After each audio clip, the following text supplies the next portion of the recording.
So students, welcome to the second part here of the electoral process here. First part, hopes तो तुम लोगों ने देखा होगा, तुमको कंटेंट समझ में आया होगा. Before we continue with the second part, we'll take a quick revision कि हमने first part में क्या cover किया था. So in the first part we saw about the importance of election. उसके बाद second हमने cover किया about election commission, उसको understand किया. Third thing, election commission के जो functions है उसको हमने cover किया. इसके अपार्ट में हमने कुछ और डिस्कशन भी किया regarding what is representation. We learn something about Sukumar Sen. उसके अपार्ट में कुछ जनरल डिस्कशन था about voting and such other things here. Who is more powerful whether election commissioner और द गवर्नमेंट हियर. ऐसे कुछ डिबेट का पॉइंट भी यहाँ पे आया. उसके अलावा हमने इंडिया का जो फर्स्ट वोटर था यहाँ पे श्याम सरन नेगी, जो कि अभी भी अलाइव है और लास्ट ईयर के इलेक्शन में भी उन्होंने 107 ईयर्स के एज में जाके वोटिंग किया था. ये भी हमने पहले सेशन में समझा था. यहाँ अब हम लोग आते हैं हमारे सेकेंड सेशन में. इसमें सबसे पहले हम लोग को क्या कवर करना है. We are suppose to discuss about election की, कि ये इलेक्शन का प्रोसेस कैसे होता है. यहाँ पे पूरा एक फ्लो चार्ट दिया है. ये फ्लो चार्ट तुमको एग्जाम में कंप्लीट द चार्ट में आ सकता है, तो तुमको पूरा ये प्रोसेस लर्न करना पड़ेगा. यहाँ इसमें पहला स्टेप क्या है, एस्टैब्लिशमेंट ऑफ कॉन्स्टिट्यूएंसी. कॉन्स्टिट्यूएंसीज का मतलब वो जगह जहाँ पे एक सीट होगा, एक बाउंड्री, एक एरिया होगा, लोग रहेंगे और उसको एक सीट एलोकेट होगा यहाँ पे. अब इंडिया में अराउंड 550 कॉन्स्टिट्यूएंसीज हैं. यहाँ पे सभी कॉन्स्टिट्यूएंसीज में वोटिंग होता नहीं है because of certain reason, but around 546 जगह पे क्या होता है, वोटिंग होता है यहाँ पे. ये भी मैं तुमको नॉलेज के लिए बताता हूँ कि हमारे इंडिया में लोकसभा में जितना कॉन्स्टिट्यूएंसीज अभी है, पहले इतना नहीं था. स्टार्टिंग में ये कम था, अराउंड 470 480 था. फिर हर 5 ईयर्स में इसको रिवर्क किया depending upon the area and population, और ये नंबर बढ़ता गया. बट 1976 में इसको फ्रीज किया because there was a big debate regarding कि अगर पॉपुलेशन के बेसिस पे करेंगे तो जो स्टेट में पॉपुलेशन बहुत ज़्यादा है, क्योंकि वहाँ पे फैमिली प्लानिंग हो नहीं रहा है, स्पेशली ये जो डिवाइड है नॉर्थ इंडियन और साउथ इंडियन स्टेट्स के बीच में हुआ. तो at that time prime minister के एडवाइस पे और फिर बाद में कॉन्स्टिट्यूशन में चेंजेस करके इसको फ्रीज कर दिया. उसके बाद इसको रिव्यू करना था 1999 में. तभी भी at that time Atal Bihari Vajpayee was the prime minister. उन्होंने इसको रिव्यू नहीं किया, उन्होंने इसको फ्रीज करके इसको 2026 तक पुश कर दिया. अब देखते आने वाले 6 साल के बाद क्या डिसीजन होता है यहाँ पे. तो ये कॉन्स्टिट्यूएंसी बन जाता है यहाँ पे. तो भिवंडी के पास भी एक लोकसभा का कॉन्स्टिट्यूएंसी, इसको भिवंडी लोकसभा कॉन्स्टिट्यूएंसी बोलते हैं फॉर एग्जाम्पल ही. उसके बाद फाइनलाइजिंग वोटर्स लिस्ट, ये तो ऑलरेडी हमने पहले सेशन में देख लिया है. यहाँ पे नॉमिनेशन ऑफ कैंडिडेट स्क्रूटिनी, ये भी हमने फंक्शंस के पार्ट में कवर कर दिया.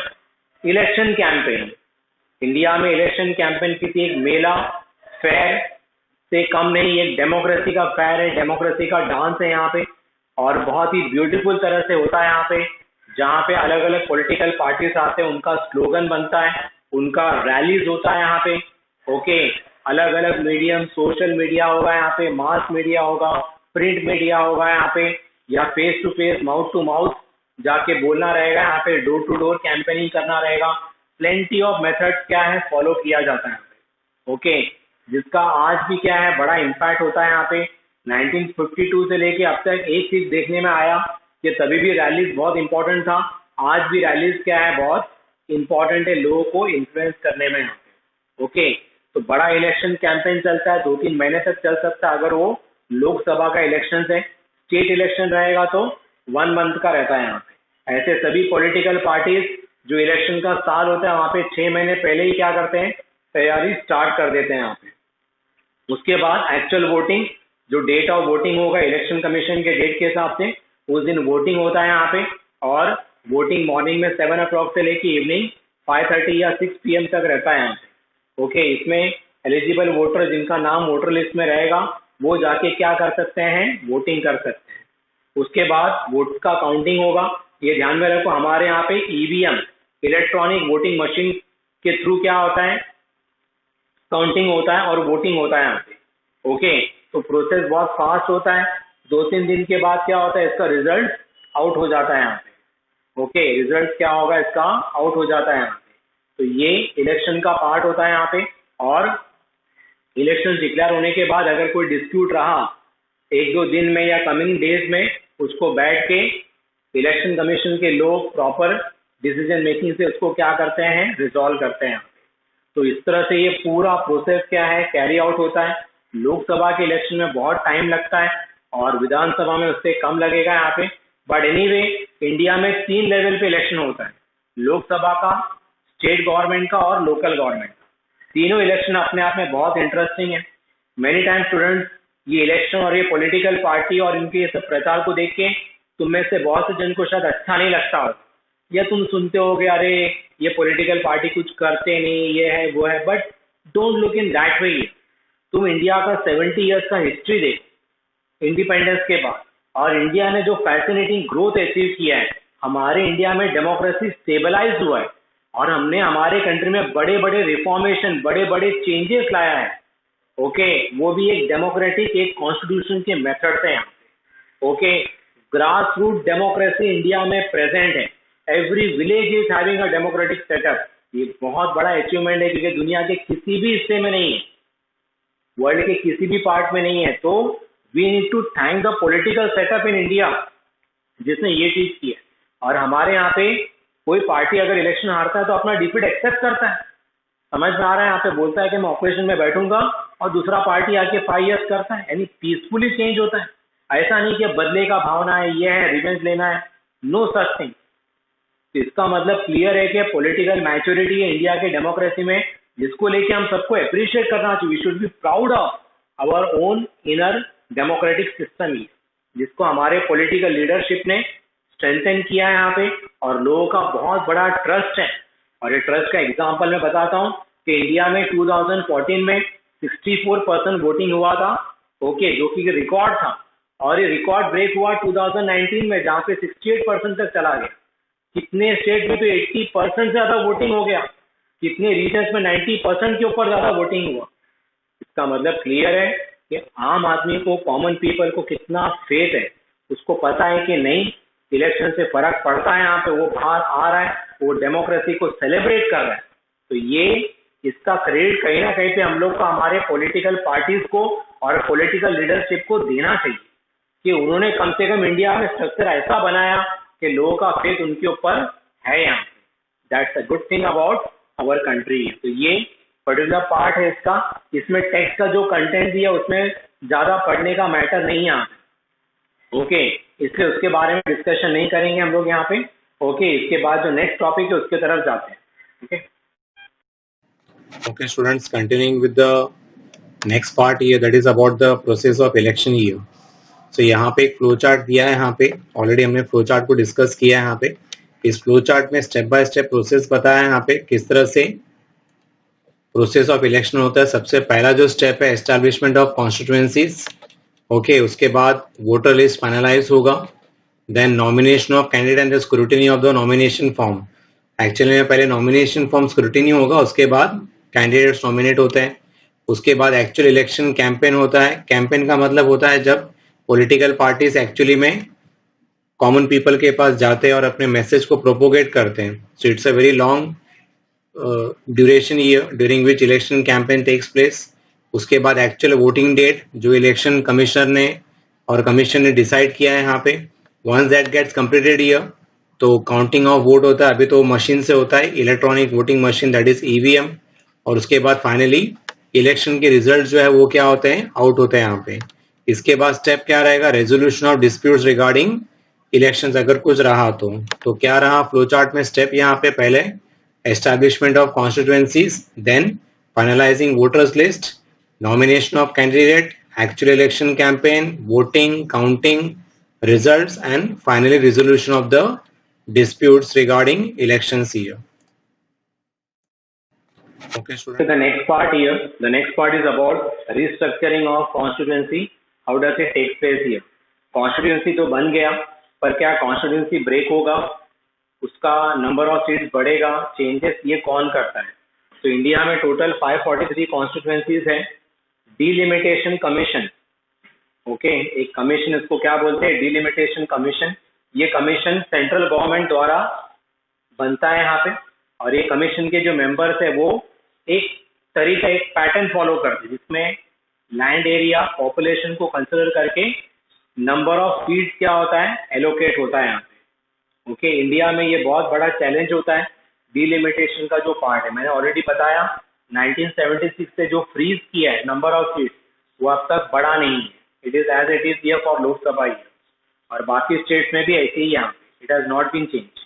बट 2009 में क्या किया कि ये जो डिलिमिटेशन का पार्ट है उसमें एक चीज अलाउ किया, टेक फॉर एग्जाम्पल कि महाराष्ट्र में अगर 48 सीट्स है तो 48 सीट्स का रीएडजस्टमेंट होगा, यानी हो सकता है कि कॉन्स्टिट्यूंसी जो बड़ा होगा उसको डिवाइड करके उसको एक्स्ट्रा सीट दे, पर ये जो भी देंगे ये 48 से रीअरेंज करके देंगे। इसका बेनिफिट भिवंडी को मिला।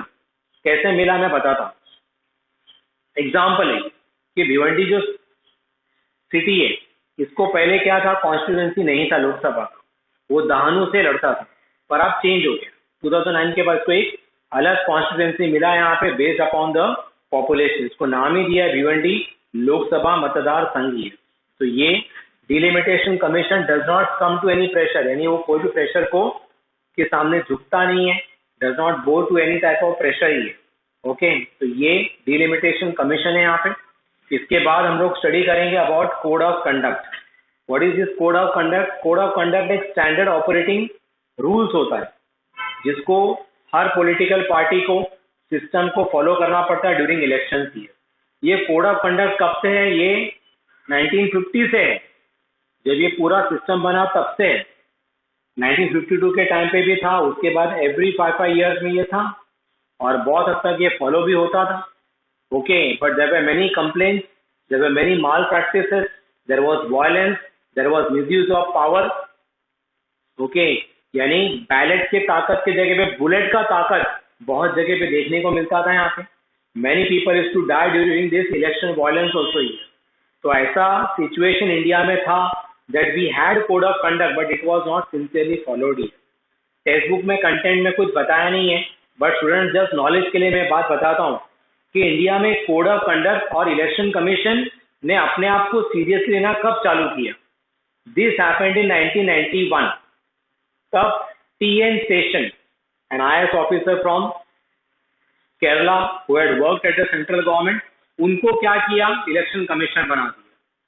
The moment he became the election commissioner, उन्होंने बहुत सारा ड्रास्टिक चेंजेस किया। ओके, 91 के इलेक्शन में एक फेज की जगह पे 3 फेज किया इलेक्शंस का यहाँ पे। ओके, इलेक्शंस के बीच में राजीव गांधी का डेथ हो गया था, तब कितने लोगों ने बोला अरे इनका लीडर का डेथ हो गया तो इलेक्शन को पोस्टपोन करो, बट ही डिडंट एग्री। और तब उन्होंने बहुत जगह पे मनी का जो फालतू खर्चा होता है उसको मिनिमाइज किया। उन्होंने बहुत जगह पे वायलेंस को कंट्रोल करने के लिए SRPF और CRPF का यूज किया, और बिहार जैसे स्टेट में आर्मी का भी यूज किया। दिस वाज ड्रामेटिक, इंडिया में ऐसा कभी होता नहीं था, बट ही डिड इट, और लोगों ने उसको बहुत तारीफ की। ओके, आगे जाके तो ऐसा हुआ कि पॉलिटिकल पार्टी उस पर्सन के अगेंस्ट हो गए, और उन्होंने तो प्लान बनाया था कि 91 के उसको निकाल देना, बट ऐसा हो नहीं पाया because the popularity was very high. और PV नरसिम्हा राव जो प्राइम मिनिस्टर थे उन्होंने इनडायरेक्टली TN Seshan को हमेशा सपोर्ट किया because he realise that this man is doing something good. TN Seshan का नेक्स्ट बड़ा कंट्रीब्यूशन क्या था? It was photo ID card. Okay, photo ID card उन्होंने इंट्रोड्यूस किया। इससे इंडिया में bogus voting, what is this bogus voting? किसी और पर्सन का नाम है, कोई और जाके वोटिंग करता है, बंद हो गया या कम हो गया। ओके, ये भी थिंग था। और 96 में रिटायर होते हो तो उन्होंने एक रिकमेंडेशन भी दिया था इलेक्ट्रॉनिक वोटिंग मशीन का, जो आगे जाके 99 में इंडिया में केरल में सबसे पहली बार ट्राई हुआ, और 2004 में इंडिया के इलेक्शंस में आया है। वो भी उनका बड़ा ये था, उन्होंने बहुत स्ट्रिक्टनेस लाया, डिसिप्लिन लाया, और इसका इतना बड़ा इम्पैक्ट हुआ कि इंडिया में इलेक्शन में पहले जो एक अप्रोच था कि चलता है, ये करेंगे वो करेंगे, कितना भी खर्चा, एक्चुअली में ये सब बंद हो गया, ये सब स्टॉप हो गया। So the credit goes to this man here, और इलेक्शन कमीशन अपने आप को सीरियसली लेने लगा यहाँ पे। उसके बाद भी इलेक्शन कमिश्नर्स आए जिन्होंने अपना काम बहुत इफेक्टिवली किया, but TN Seshan was a man who made a difference regarding the code of conduct. So rules which has to be followed during elections, किसको फॉलो करना है? पॉलिटिकल पार्टीज को, सिस्टम को, गवर्नमेंट को, एवरीवन। कंट्रोल्स माल practice, मैंने बताया माल practice मतलब wrong practice, वही गलत वोटिंग करना, बूथ कैप्चरिंग करना, वायलेंस का यूज करना, मनी का यूज करना, लीकर का यूज करना, ऐसे सब चीजों पे कंट्रोल लेके आना, स्ट्रिक्ट ऑब्जर्वेंस। इलेक्शन कमीशन ने इंश्योर किया कि ये सब चीज का स्ट्रिक्ट ऑब्जर्वेंस होगा और जहां जहां पे इसको ब्रेक होता है वहां पे इमीडिएटली एक्शन लेने का कोशिश भी होगा यहाँ पे। ओके, आज के टाइम पे जब मास मीडिया, सोशल मीडिया इतना एक्टिव है, it is putting a lot of pressure on political parties. इससे कोई पॉलिटिकल पार्टी कभी भी ऐसे रूल्स को इजीली क्या है ब्रेक नहीं करता है यहाँ पे, वरना उसका प्राइस आगे जाके पे करना पड़ सकता है। मैं तुम्हारे सामने एग्जांपल देता हूँ। 1999 में Manohar Joshi who was the CM of Maharashtra had to resign. क्यों रिजाइन करना पड़ा? क्योंकि उनके एक इलेक्शन कैंपेन में रिलीजन के ऊपर क्या हुआ, कुछ बात आ गई जो कि अलाउड नहीं, और उसका video recording, and that video recording was put for in front of high court. फिर हाई कोर्ट ने उनके इलेक्शन को कैंसिल करवाया। Okay, this is the power of what the code of conduct here. तो ये कोड ऑफ कंडक्ट का part है। अभी हम लोग टेक्स्ट में देखते हैं कि इसको लेके क्या मैटर प्रोवाइड किया, उसके बाद आगे का टॉपिक कवर करेंगे। देन नेक्स्ट पॉइंट जो है यहाँ पे that is restructuring of the constituencies here. So restructuring मतलब होता है जो लोकसभा में नंबर ऑफ मेंबर्स हैं वो कितना है, अराउंड 543 है। तो ये मेंबर जो है इलेक्ट कैसे होते हैं यहाँ पे, every member represents one constituency. There are 543 constituencies, it means there are 543 members here. Creating a constituency is the responsibility of the delimitation commission of the election commission. तो delimitation commission है election commission का, जो ये constitutes क्या करता है, create करता है। The delimitation commission does not scum मतलब accepts or bows to any pressure while restructuring the constituencies. तो वो उनको जैसा लगता है उसके हिसाब से वो क्या करते हैं, प्लानिंग करते हैं। Although टेक्स्ट बुक में ये लिखा है they do not scum, but fact क्या है that they have to take the advice, okay, and suggestions of the government and the general public here. वो अपनी मर्जी से नहीं कर सकते, ये बात भी मैं आपको बता के रखता हूँ। Then next, उसके बाद क्वेश्चन जो है यहाँ पे what is a code of conduct, ये एग्जाम में डायरेक्ट इसी तरह से क्वेश्चन आएगा यहाँ पे।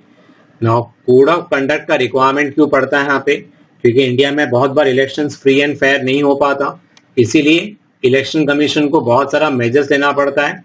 सो to ensure free and fair elections in India, the election commission has adopted several measures. The code of conduct is one of the measures adopted by the election commission here. तो election commission ने ये method इसलिए लिया है so that free and fair elections हो। In the last few decades, decades का मतलब होता है period of 10 years, the election commission has used it's power to control malpractices during elections. Malpractices students, ये जो word इसका मतलब होता है रॉन्ग प्रैक्टिसेस।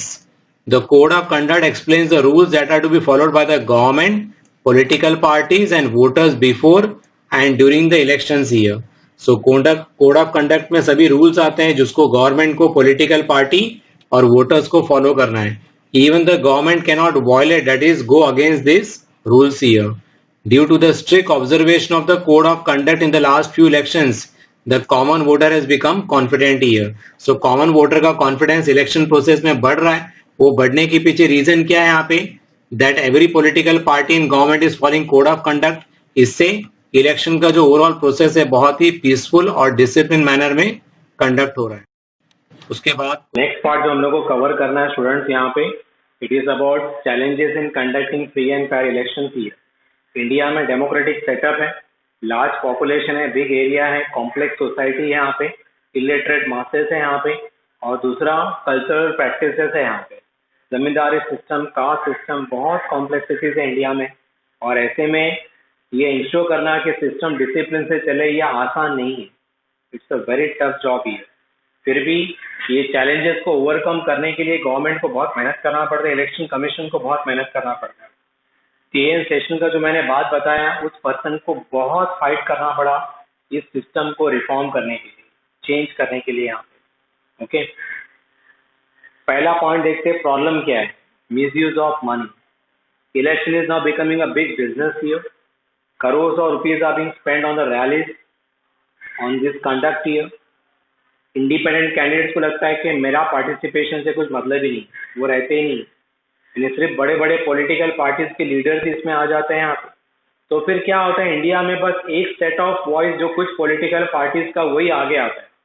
एक जो अलग वॉइस होता है यहाँ पे किसी और पॉलिटिकल थिंकिंग का, वो आगे बढ़ नहीं पाता। ओके, इसमें मनी क्या हो जाता है, एक बहुत बड़ा फैक्टर हो जाता है। हम लोग भी जब वोटिंग करने जाते हैं, मेजोरिटी ऑफ पीपल वो भी यही देखते आ रहे किसका आवाज ज्यादा है, किसका शोर ज्यादा है, तो उसके बेसिस पे डिसीजन करते हैं यहाँ पे। तो कहीं ना कहीं पे मनी पावर इन्फ्लुएंस करता है यहाँ पे। सबसे गलत बात क्या हो जाता है मनी पावर का, ये तुमको लोकल इलेक्शंस में देखने को मिलेगा। पंचायत का इलेक्शन होता है, इसके इलेक्शंस में जहाँ पे लिटरली पैसा बांटा जाता है।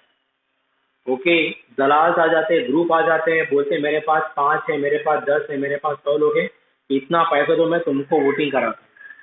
तो ये गलत सिस्टम है, गलत थिंकिंग है, इसको कंट्रोल करना बहुत डिफिकल्ट है। ओके, यहाँ तक तो विधानसभा के इलेक्शन में भी कितने बार वोटिंग के पैटर्न को चेंज करने के लिए मनी को स्पेंड किया जाता है करोड़ में। यहाँ अब इसमें पॉलिटिकल पार्टी तो गलत कर रहे हैं, पर सिटीजन जब पैसा खा के जब वोटिंग की तरफ जाते हैं, ये तो और भी गलत काम कर रहे हैं। तो सिटीजन को समझना चाहिए कि उनको ये सिस्टम को बढ़ावा नहीं देना चाहिए। तुम भी स्टूडेंट जब आगे बढ़ोगे तो जाके वोट करो, और ये गलत काम करके वोट मत करो। समझ में आ रहा है, अपने वोट को वैल्यू करो। नहीं तो क्या होता है, हम अगर वोट नहीं करेंगे तो ऐसा पैसा खा के वोट करने वाले जो है वो अपने कैंडिडेट को जिता देंगे। इसलिए बहुत नेसेसरी है कि इसको कंट्रोल करना जरूरी है। आजकल के टाइम पे मनी ट्रायल को कंट्रोल करना बहुत नेसेसरी है। इसके लिए बहुत सारा स्टेप उठाया जाता है, स्ट्रिक्ट चेकिंग किया जाता है यहाँ पे। Okay, so that misuse of money does not take place here. Criminalisation of politics बड़ा खतरा है। पॉलिटिकल पार्टीज बहुत बार क्रिमिनल्स को क्या करते हैं, जगह दे देते हैं इलेक्शंस में यहाँ पे, और जो लॉ ब्रेकर है वो आगे जाके लॉ मेकर बन जाता है। इसको लेके इंडिया में पॉलिटिकल पार्टीज एग्री नहीं कर रहे थे मेनी टाइम्स ही, पर अभी सुप्रीम कोर्ट ने इसके बारे में कुछ डिसीजन दिया है, जहाँ पे क्रिमिनल बैकग्राउंड के जो लोग हैं उनको अभी इलेक्शन फाइट करना क्या है, अलाउड नहीं है। That is a very very good undertaking. Okay, इससे क्रिमिनलाइजेशन ऑफ पॉलिटिक्स कम हो जाएगा यहाँ पे। मनी पावर और मसल पावर, ओके, ये दोनों बहुत डेंजरस हैं डेमोक्रेसी के लिए। इलेक्शन वायलेंस, ओके, ग्रुप को डराना, मारना, अपनी तरफ वोट करने के लिए फोर्स करना, या किसी बड़े ग्रुप को वोट करने को अलाउ भी मत करो, ये करना, उसके लिए तोड़फोड़ करना, मारपीट करना, ये इंडिया में बहुत जगह पे देखने को मिलता है। अभी भी इंडिया में ऐसा कितना एग्जाम्पल देखने को मिलता है इन स्टेट्स लाइक बंगाल, जहाँ पे कम्युनिटी को बस वायलेंस करके मार के भगा देते, बोलते वोट करने को नहीं आने। तो ये सब क्या इंडिकेट करता है यहाँ पे कि वायलेंस को आज भी एक वेपन्स के फॉर्म में यूज करते हैं। यानी जो ओल्ड जमींदारी सिस्टम था जिसमें डोमिनेंट या पकड़ अपने अंदर मजबूत रखने का, वो आज भी चल रहा है यहाँ पे। ओके, तो ये वायलेंस को मिनिमाइज करना बहुत नेसेसरी है। और 1991 के बाद जब अलग अलग इलेक्टोरल रिफॉर्म्स हुआ, उसके बाद इलेक्शन में वायलेंस बहुत ड्रामेटिकली कम हो गया। आज इंडिया में इलेक्शन बहुत पीसफुली है, होता है यहाँ पे in almost all states of India, barring some instances. उसके बाद चौथा पॉइंट जो डिस्कस किया, it is about family monopoly. अब क्या होता है फैमिली मोनोपोली? जो कैंडिडेट होता है यहाँ पे, वो अपने रिलेटिव्स को क्या करता है, टिकट देता है ताकि वो जीत जाए। अब वो कैपेबल है या नहीं है पता नहीं, डैड के बाद बेटा बेटी को मिलता है या वाइफ को मिलता है, एंड सो ऑन। इसको बोलते हैं फैमिली मोनोपोली। कब से चला आ रहा है यहाँ पे? ये जवाहरलाल नेहरू के टाइम से चला आ रहा है, क्योंकि उनके बाद उनकी बेटी इंदिरा गांधी आई। इंदिरा गांधी क्यों पॉलिटिक्स में आई? क्योंकि नेहरू थे, नहीं तो आती नहीं। और इंदिरा गांधी ने कितने जन को पीछे धकेल दिया। She became the president of Congress party, later on she became the prime minister of Congress of India. ये और वो सबके पीछे क्या थिंग था? वो सबके पीछे फैमिली मोनोपोली था। समझ में आ रहा है यहाँ पे? Indira Gandhi, had she not been the daughter of Jawaharlal Nehru, she would have never become the Prime Minister of India. ध्यान में रखो, समझ में आ रहा है? उसके बाद क्या हुआ? आफ्टर इंदिरा गांधी जब उसका जो बेटा है राजीव गांधी, वो बन गया, और ये सीरीज अभी भी चल रहा है। ओके, इसको बोलते हैं फैमिली मोनोपोली। जो तब हुआ उसका असर क्या हुआ मालूम है स्टूडेंट?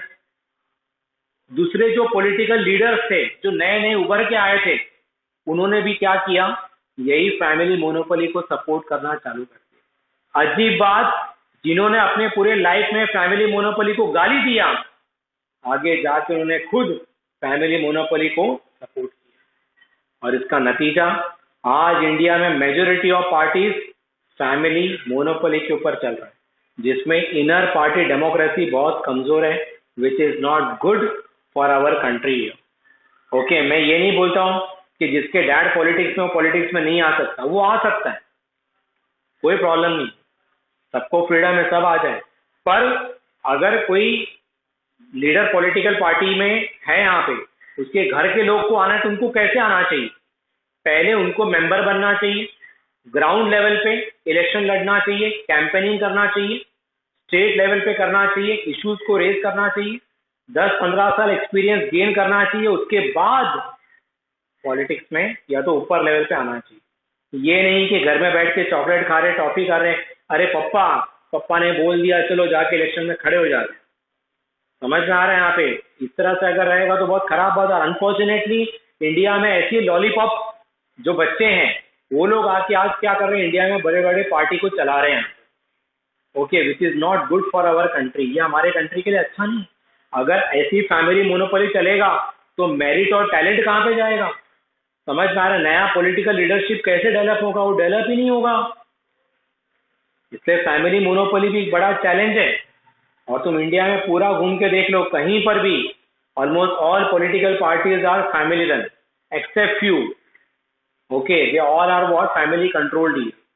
तो ये क्यों है? इसका बिगिनिंग तब से हो गया और आज हमारे इंडिया में सिस्टम बहुत स्ट्रांग है। इसके बारे में थोड़ा बहुत हम लोग जब पॉलिटिकल पार्टीज के बारे में स्टडी करेंगे इंडिया में, नेशनल ऑल दिस पार्टीज, तभी भी हम लोग इस बात को समझेंगे। यहाँ समझ में आ रहा है यहाँ पे? तो we need to work on this things और पॉलिटिकल पार्टीज को मैच्योरिटी दिखा के फैमिली मोनोपोली को एंड करना चाहिए और फैमिली के बाहर के लोग को बड़े बड़े पोजीशन पे अपॉइंट करना चाहिए, प्रेसिडेंट बनाना चाहिए यहाँ पे, तो जाके इंडिया में डेमोक्रेटिक सेटअप मजबूत होगा। वरना ये तो स्टेट लेवल, विलेज लेवल तक चलता ही रहेगा, ये जाएगा नहीं। और हम लोग देख रहे हैं कि ये सिस्टम ऐसे ही है यहाँ। ओके, जिसका कहीं ना कहीं पे बड़ा लॉस होता है। Capable people are not able to come ahead here. तो ये चैलेंजेस है इंडिया में फ्री एंड फेयर इलेक्शंस को लेके यहाँ पे। इसी के बारे में टेक्स्ट का जो मैटर है उसको भी एक बार गो थ्रू करते हैं। Then we'll come to the next part, students. It is challenges in conducting free and fair elections here. Okay, इसके ऊपर क्वेश्चन भी आ सकता है, 2 मार्क का इंपॉर्टेंट पार्ट है यहाँ पे. Keep this in mind. If we take into account the size of our country and the number of voters, conducting elections becomes truly challenging task.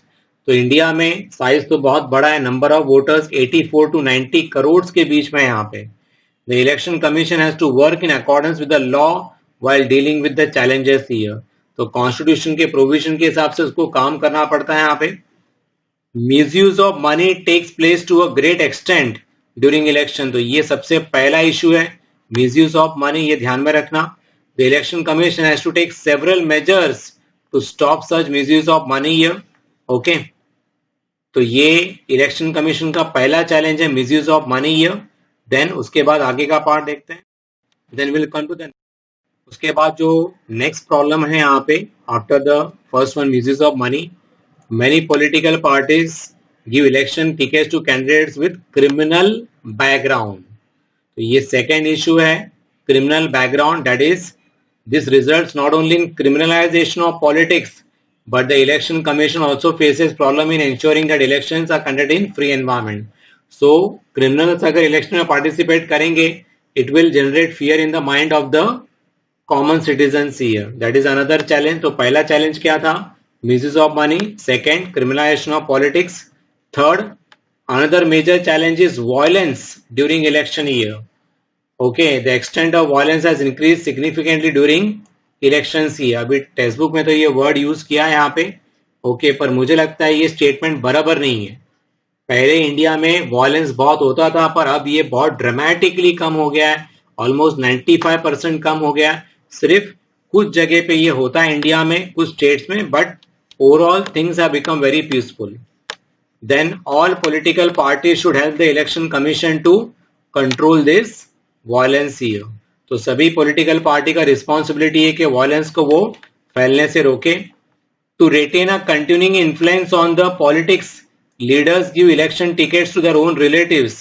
This creates family monopoly. तो ये चौथा problem है, पहला हमने पढ़ा misuse of money, second criminalisation, third violence, चौथा है family monopoly जहां पे लीडर्स अपने ही बेटे, बहू, बेटी, वाइफ, XYZ उनको टिकट देते हैं। पता चलता है कि पूरा का पूरा जो पार्टी है वो एक फैमिली रन कर रहा है। नीचे क्वेश्चन भी पूछा है थिंक में, how political party suffer due to family monopoly in the party. Family monopoly रहेगा तो मेरिट नहीं रहेगा, ओके, चमचागिरी या साइकोफेंसी बढ़ेगा, okay, it goes against the ethics principles of democracy. इसलिए ये हमारे इंडिया के पॉलिटिक्स के लिए अच्छा नहीं है। बट इंडिया में 90% पॉलिटिक्स फैमिली कंट्रोल्ड है। What do you understand by the system one vote one value? So every person in India has only one vote and that vote has only one value here. Rich or poor, there is no discrimination. उसके बाद जो So students अभी next part की तरफ जाते हैं यहाँ पे, it is about electoral reforms here. इसका कुछ पॉइंट्स मैंने ऑलरेडी कवर किया है यहाँ पे, कुछ सजेशंस यहाँ पे दिया जिससे इंडिया के इलेक्शन सिस्टम में इंप्रूवमेंट होगा। यहाँ पे जैसे पहला बात दिया है 50% सीट्स वुमेन्स के लिए। ये इलेक्शन में रिजर्व नहीं होगा बट पॉलिटिकल पार्टीज को सजेशन है कि वो अपने सीट का 50% सीट किसको दे, वुमेन्स को दे, ताकि वुमेन्स का पार्टिसिपेशन बढ़े यहाँ पे।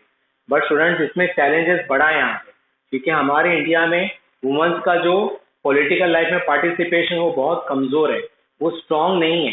डिस्पाइट द फैक्ट कि हमारे इंडिया में 17 ईयर्स एक वुमन प्राइम मिनिस्टर थी यहाँ पे, okay, for 15 to 17 years. But अगर तुम इंदिरा गांधी के तब के कैबिनेट को देखेंगे तो she was the only woman in the entire cabinet, बाकी सब कौन था, मेंस ही थे। जो रियलिटी आज भी है, आज हमारे पास है नंबर्स यहाँ पे। तो वुमेन्स पॉलिटिकली इतना इन्वॉल्वमेंट दिखा नहीं पा रहे, इसके पीछे कल्चरल रीजन है, सोशल रीजन है। तो जब तक वो रेक्टिफाई नहीं है तब तक चेंज नहीं होगा। अब जो वुमेन्स लोग को हम लोग देख रहे हैं वो कौन वुमेन्स है, या तो उनका हस्बैंड, या तो उनका भाई, या तो उनका पिताजी पॉलिटिक्स में है, इसलिए वो आके बैठे। समझ में आ रहा? और ये जितने वुमेन्स है सब कौन है, they are all like dumb dolls, वो खुद से कुछ करते ही नहीं है।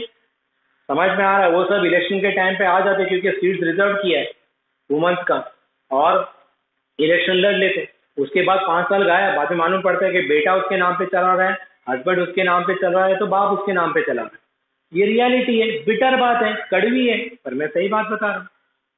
तो ऐसा करना इंडिया में बड़ा चैलेंज है, इसलिए पॉलिटिकल पार्टीज को बोला है कि तुम अपने सीट में से 50% सीट वुमेन्स को दे दो यहाँ पे। Second, do not support criminals. ये तो हमने इसके पहले भी कवर किया कि क्रिमिनलाइजेशन ऑफ पॉलिटिक्स डेंजरस है, इसलिए पॉलिटिकल पार्टीज को ये खुद इंश्योर करना चाहिए कि वो सपोर्ट ना करें। No misuse of money, okay, पैसे का जो है मिसयूज नहीं करना चाहिए, ओके, इसका पूरा कोशिश करें। इसके लिए सिस्टम्स बनाएं, पॉलिटिकल पार्टीज को स्ट्रिक्टली ओबे करें, और जो ओबे नहीं कर रहा है उनको डिस्क्वालीफाई करो यहाँ। Do not allow people from criminal background to participate in election. अगर कोई पर्सन क्रिमिनल बैकग्राउंड का, उनको पार्टिसिपेट करने मत दो।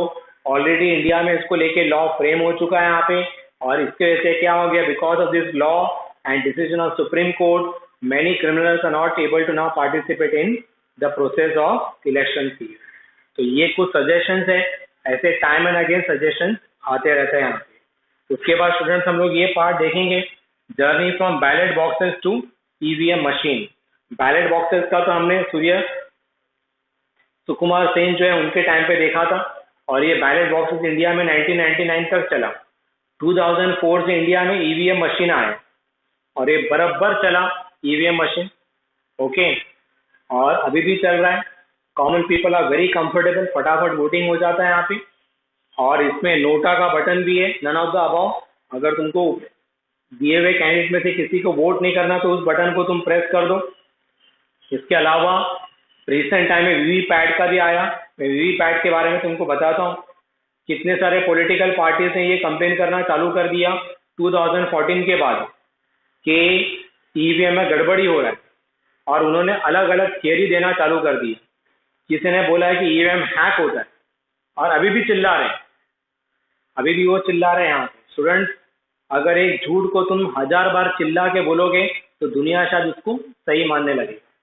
यही लोग यही काम करते हैं, ये लोग सोशल मीडिया, मास मीडिया को में बार बार चिल्लाते रहते हैं, क्योंकि हारे हुए लोग हैं, और बोलते नहीं ईवीएम में गड़बड़ करके ये पार्टी जीत गई, ये जीत गया यहाँ पे। अब इन्होंने ये बोला, मैं एक एक बात बताता हूँ। ये बोलते हैं कि ईवीएम का मशीन हैक होता है। अब कोई भी मशीन हैक कब होता है? एक हैकर से पूछ लो। हैक होने के लिए बहुत जरूरी है कि वो मशीन जो है वो 3G या 4G सिस्टम पे चले और वो वाईफाई को रिस्पॉन्ड करे, यानी इंटरनेट का कनेक्टिविटी हो। ईवीएम मशीन में ये होता ही नहीं है, ये होता ही नहीं है, तो हैक कैसे होगा? वो हैक हो ही नहीं सकता। क्या तुम्हारे घर का रेफ्रिजरेटर हैक होता है क्या? तुम्हारे घर का इस्त्री हैक होता है क्या? अरे नहीं हैक होगा, उसमें सिस्टम ही नहीं है। पर ये लोग चिल्ला चिल्ला के बोलते हैं हैक कर रहे, हैक कर रहे, कितना बोल रहे, अभी भी बोल रहे पागल के जैसा। और जैसे मैंने बताया, एक झूठ को 1000 बार चिल्ला चिल्ला के बोलने से वो सच हो जाता है, समाज उसको सच मानने लगता है। नहीं नहीं, इसमें गड़बड़ है, इसमें गड़बड़ है। समझ में आ रहा है यहाँ पे, पर पकड़ में कुछ नहीं आता। उसके बाद और भी बोलना चालू किया, चिप में गड़बड़ कर रहे हैं, डाटा को चेंज कर रहे हैं यहाँ पे। समझ में आ रहा है यहाँ पे, ऐसा है वैसा है। अब मैं तुमको एक इंटरेस्टिंग बात बता दूं। 4 साल पहले इलेक्शन कमीशन ने 2017 में जब ये मैटर बहुत बढ़ गया, तो इलेक्शन कमीशन ने क्या किया, सभी पॉलिटिकल पार्टी को इनवाइट किया, एक दिन उनको चैलेंज किया, आओ ये मशीन है तुम्हारे सामने, इसको हैक करके बताओ, इसमें गड़बड़ कैसा होता है बताओ। यू विल नॉट बिलीव, एक भी पॉलिटिकल पार्टी जो बाहर चिल्ला रहे थे, एक भी नहीं आया, नॉट अ सिंगल पार्टी। क्यों नहीं आए ये पार्टी के लोग? इनको आना चाहिए था ना, आना, आके बताना चाहिए ना गड़बड़ कैसे हो रहा है। कोई आके बताने को तैयार नहीं। अरे क्यों नहीं बता रहे तुम? बता देना चाहिए। सब भाग गए, सिर्फ बाहर चिल्लाते रहते हैक हो रहा है, हैक हो रहा है। अरे आके तो बताओ कैसे हो रहा है, चिप में गड़बड़ कैसे होता है वो तो बताओ। कोई बताने को तैयार नहीं। तो इलेक्शन कमीशन ने बोला जब कोई आ नहीं रहा तो हम इसमें चेंजेस करेंगे नहीं, will not make any changes. Okay, फिर भी सिंस लोगों को भरोसा कम था या चिल्लाने का काम कर रहे हैं, इसमें मास मीडिया, सोशल मीडिया और न्यूज़पेपर वाले भी बोल रहे हैं नहीं नहीं, ऑपोजिशन पार्टी लोग चिल्ला रहे, तुम कुछ करो वरना इंडिया का डेमोक्रेसी खतरे में आ जाएगा, लोगों का भरोसा टूट जाएगा।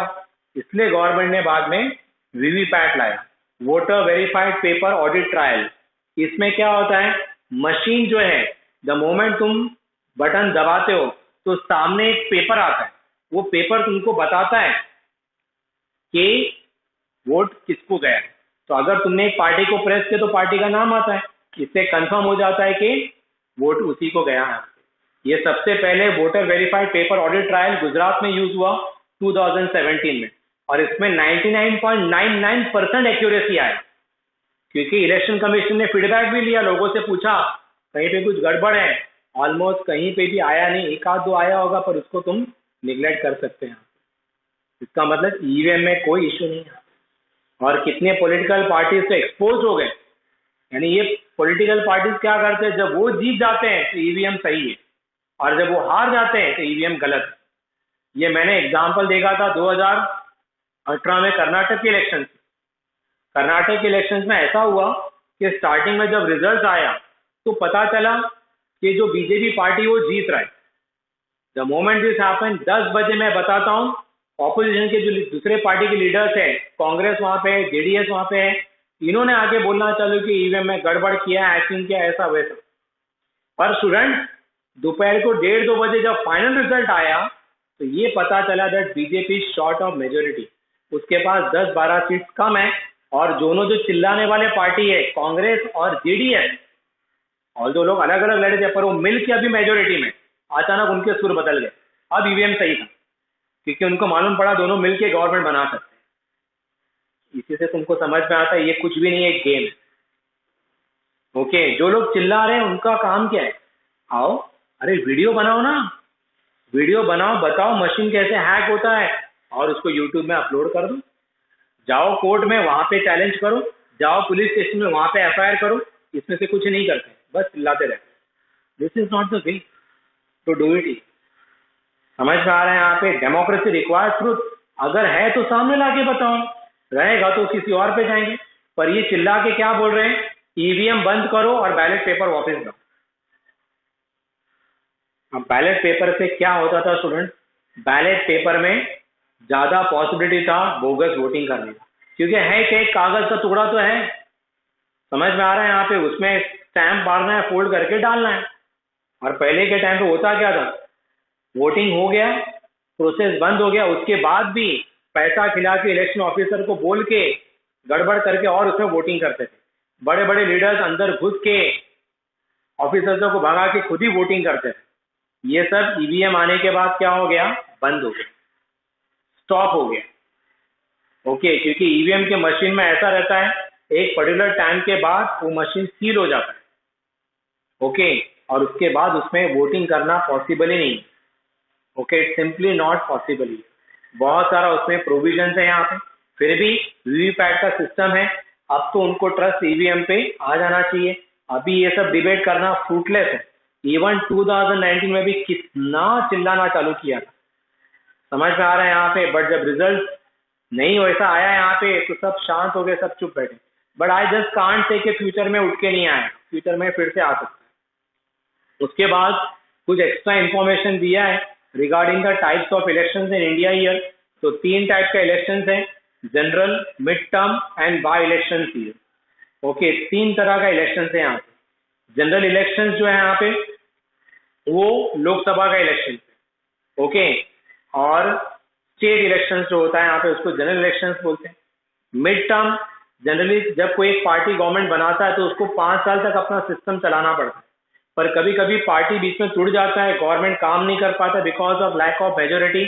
तब कोई पार्टी अगर गवर्नमेंट नहीं बनाएगा तो दोबारा इलेक्शन करना पड़ता है, उसको बोलते हैं mid term election. By election, अगर कोई कैंडिडेट जो इलेक्ट हुआ वो रिजाइन कर देता है, उसका कैंडिडेचर रिजेक्ट हो गया या उसका डेथ हो गया, ऐसे सब सर्कमस्टांसेस में वहां पे अगेन इलेक्शन कंडक्ट हो सकता है। That is called as what, by election. तो ये पर्टिकुलर पार्ट है चैप्टर का यहाँ पे। ओके, और इसमें जो कंटेंट दिया है यहाँ पे स्टूडेंट, वही कंटेंट को हम लोग टेक्स्ट में भी कवर करेंगे, उसमें भी डिस्कस करेंगे यहाँ पे। ओके, तो होप तो ये चैप्टर का कंटेंट तुमको समझ में आ गया होगा। यहाँ पे बहुत इजी कंटेंट है, यहाँ पे टेक्स्ट का मैटर पूरा देख के तुम इसको समझ लो यहाँ पे। ओके, और चैप्टर के जो जो इम्पोर्टेंट टॉपिक्स हैं यहाँ पे जो हमने कवर किया, उसमें स्टार्टिंग में importance of election, election commission functions, आज जो हमने पार्ट उसमें कवर किया है यहाँ पे, उसमें जो इलेक्शन कमीशन के सामने जो प्रोसेस होता है इलेक्शन का, वो कॉन्स्टिट्यूएंसी रिस्ट्रक्चरिंग, चैलेंजेस के बारे में कवर किया, इलेक्टोरल रिफॉर्म्स के बारे में, journey from ballot box to EVM and types of election. Okay, then हम लोग अभी नेक्स्ट पार्ट की तरफ आते, that is about electoral reforms here. Okay, reforms का मतलब होता है changes. Election is a continuous process, the future of democracy depends on election. ये हमने टेक्स्ट बुक के स्टार्टिंग में डिस्कस किया था कि इलेक्शन का इंपॉर्टेंस क्या है डेमोक्रेसी के लिए। Electoral process becomes reliable, reliable मतलब ट्रस्टवर्दी, भरोसेमंद, if election process gets improved here. Some reforms are suggested, ध्यान में रखो ये सिर्फ सजेशन है। ओके, पहला क्या है, first one, increase the participation of women in politics. इसके लिए क्या किया जा सकता है, the political party should give 50% candidature to women candidates and try to ensure that they get elected. तो increase the participation of women, ये पहला रिफॉर्म है। Second, political party should not give candidature to candidates having criminal background. So criminal background को support मत करो, ये second है। पहला क्या था, participation of women. Second, do not support candidature to candidates of criminal background. Third, the government should take care of election expenses. जो money का मिसमैनेजमेंट हो रहा है उसको रोकने के लिए गवर्नमेंट खुद मनी प्रोवाइड करे पॉलिटिकल पार्टीज को। बट ये इंडिया ऐसे कंट्री में बड़ा चैलेंज है because we have very less resources here. उसके बाद फोर्थ वन दिया, representation of people's act should be amended so that candidates having criminal background are not able to participate. At present India में जो criminal background के candidates होते हैं उन लोगों को रिजेक्ट किया जाता है, बट इसको लेके लॉ नहीं है, ये सिर्फ सुप्रीम कोर्ट का एक डिसीजन है जिसके बेसिस पे इलेक्शन कमीशन रिजेक्ट करता है इस बात को यहाँ पे। तो 4 सजेशन है, increase participation of women. Second, do not allow people of criminal background. Third, government should take care of election expenses to stop the misuse of money, and last one is make changes in the act here so that people of criminal background are not able to enter into the process of election year. Then हम लोग अभी Okay, then we'll come to a very interesting part here, that is journey from ballot boxes to EVM machine here. So India में जब first elections हुआ 51-52 में, this was the beginning of shaping of democracy through electoral politics. In the initial election, ballot boxes were used for the purpose of voting here. तो ये ballot boxes का जो trend है 1952 से लेके 1999 तक चला, और उसके बाद 1990s के decade में EVM start हुआ, electronic voting machine started from the decade of 1990s. Electronic voting machine या ईवीएम का बेनिफिट्स क्या है, ये ध्यान में रखना पड़ेगा. If the voter do not want to vote for any candidate, they could choose the option none of the above. It is called as NOTA. तो अगर तुमको वोट नहीं करना है, डेमोक्रेसी में तुमको पॉलिटिकल पार्टीज को एक मैसेज देना है, then you can right press the NOTA button here. This option can be given only because of the voting machine है, तो ये ऑप्शन मिलेगा नहीं. It has become easy for disabled people to vote, यानी जो दिव्यांग है, डिसेबल्ड पीपल है, ब्लाइंड पीपल है, वो लोग के लिए वोटिंग करना बहुत इजी हो गया है. It has reduce cutting of trees for paper, thereby helping protection of environment. Even it has become possible to go for early declaration of result. But मुझे जो लगता है सबसे इंपॉर्टेंट बात है स्टूडेंट्स, कि जो बैलेट पेपर में गलत वोटिंग या बोगस वोटिंग होता था और मैनिपुलेशन का जो स्कोप था, it has declined to a great extent here because of EVM. तो EVM की वजह से इंडिया में इलेक्शन प्रोसेस बहुत ही सिक्योर हुआ है. Okay, then we'll come to okay student. Then towards the end here, again plenty of interesting information is being shared here. पहले तो please understand में दिया general elections. So Lok Sabha election जो every 5 years में होता है, उसको क्या बोलते हैं, जनरल इलेक्शंस. उसके बाद मिड टर्म, ये इंपॉर्टेंट टॉपिक है मिड टर्म का.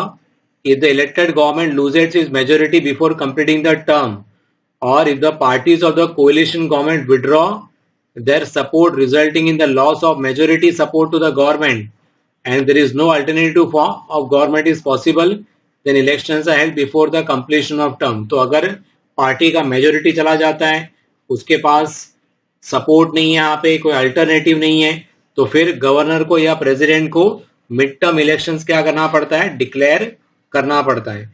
इंडिया में मिड टर्म इलेक्शंस कब कब हुआ, मैं तुमको अपडेट देता हूं. इट टू प्लेस इन 1980, उसके बाद 1991 में हुआ, उसके बाद 98, 99 में हुआ था, उसके बाद अब तक कभी भी मिड टर्म इलेक्शंस नहीं हुआ है.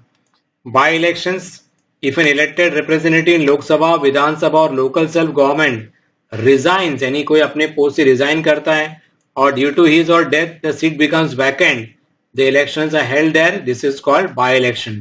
तो दो चीज पे ध्यान देना पड़ेगा बहुत, mid term and by elections here. उसके बाद यहाँ पे डू यू नो में एक रिसेंट अपडेट का दिया है. Election commission establish an expert committee on 8 October 2010. It has decided to add a new facility called as voter verified paper audit trial in EVM machines here. Okay, तो ये VVPAT इसको बोलते हैं. इसमें क्या होगा कि जब वोटिंग होता है तो जो पर्सन वोटिंग कर रहा है उसको सामने एक पेपर में प्रिंट आउट आता है कि उसने जिसको वोट दिया वो सामने आता है. इससे उसको कॉन्फिडेंस होता है कि मेरा वोट सही पार्टी को गया है. All political parties supported this. Because of this facility the voters can verify whether the vote cast is registered properly और not. The purpose of this important step is to stop malpractice. Again EVM के ऊपर अगर कुछ गड़बड़ का किसी को ये है, ट्रस्ट नहीं है, तो ये ट्रस्ट इससे और बढ़ जाएगा यहाँ पे. सो इन दिस वे स्टूडेंट्स, पूरे चैप्टर में हमने दोनों सेशंस में जो टॉपिक को कवर किया, we covered about the importance of elections. Next, election commission, हमने Sukumar Sen what is representation वो कवर किया. इलेक्शन कमीशन का structure, appointment by president, tenure, उसके बारे में कवर किया, ऑटोनोमस स्ट्रक्चर. उसके बाद इलेक्शन कमीशन का functions, very very important part here. Okay, उसके बाद हमने इंडिया में श्याम सरन नेगी जो फर्स्ट वोटर है उनके बारे में अपडेट लिया था यहाँ पे, who is still alive here. Then how the process of election takes place, उसका फ्लो चार्ट जो तुमको प्रिपेयर करना पड़ेगा. After that we covered about the constituencies, restructuring of constituencies, उसको हमने क्या किया, स्टडी किया. Code of conduct, very very important topic. Then challenges in front of the election commission, जिसमें मिसयूज ऑफ मनी का पार्ट है, वायलेंस का part है, क्रिमिनलाइजेशन ऑफ पॉलिटिक्स का पार्ट है, और फैमिली मोनोपोली का पार्ट है यहाँ पे. उसके बाद हमने रिफॉर्म्स देखा, increase participation of women, stop the criminals, government should support money wise to prevent the misuse of money here. Okay, फिर हमने स्टडी किया journey okay from the ballot box to what EVM machine का benefit भी हमने देखा जिसके ऊपर question आता है यहाँ पे. उसके बाद अभी ये लास्ट पार्ट में 3 टाइप का election, general, mid term, by. इसमें mid term and by are very important. और उसके बाद लास्ट में वीवीपैट का जो पार्ट है वो हमने कवर किया. स्टूडेंट्स इस चैप्टर में ध्यान में रखो, पॉलिटिकल साइंस में टेक्सचुअल क्वेश्चन के साथ ये जो इंडेक्स बॉक्स में दिया हुआ पार्ट होता है उसके भी फोकस करना चाहिए. उसके ऊपर भी एग्जाम में क्वेश्चन आने का पॉसिबिलिटी यहाँ पे. Okay, so here we come to the end of our session here. Thank you. Okay student.